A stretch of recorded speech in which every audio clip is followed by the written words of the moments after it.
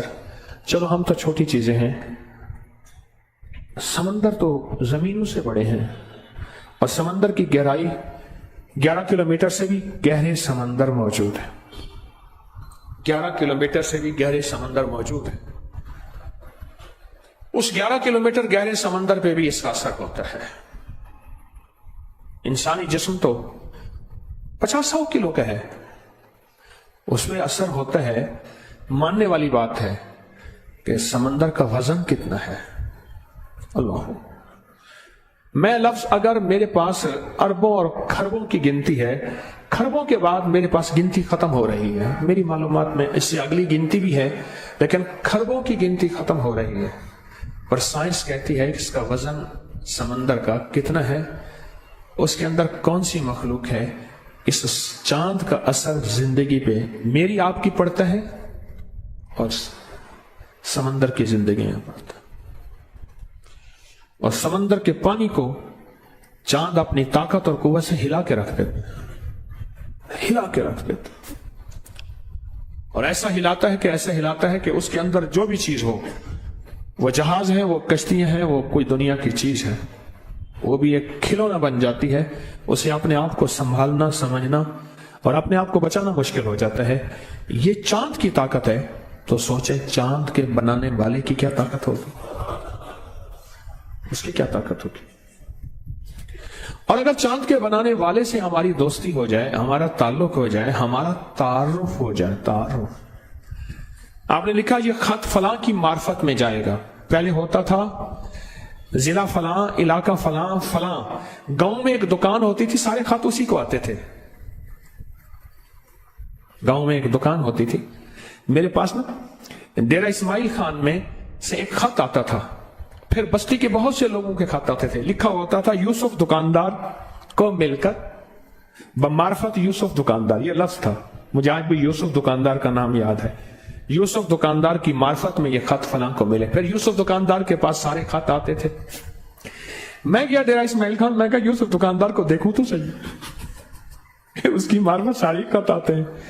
جب کسی چیز کا تعارف زیادہ ہو پھر اس کو دیکھنے کا شوق ہوتا ہے، اس لیے بعض اللہ والے ساری عمر مانگتے رہے اللہ اپنا جلوہ دکھا، اللہ اپنا دیدار کرا۔ اس لیے مسلمانوں کے اندر حضور کی محبت اور جلوہ، حضور کی زیارت کا شوق بہت، کہتے ہیں چلو حضور کی زیارت نہ ہوئی، حضور کے روزے کی زیارت ہو جائے، چلو اللہ کی زیارت نہ ہوئی، اللہ کے گھر کعبہ کی زیارت ہو جائے۔ یہ بات ساری وہی کشش ہے جو مجھے یوسف دکاندار کے دیکھنے میں آئی تھی، یہ ساری وہی کشش ہے۔ پھر میں گیا، ان کو اطلاع ملی ایک بندہ جا رہا تھا، کوئی ٹیلی فون موبائل تو کہانی تھی نہیں، اس نے کہا جی وہ فلاں میرا نام بتایا کہ وہ آپ کو ملنے آ رہے ہیں فلاں وقت۔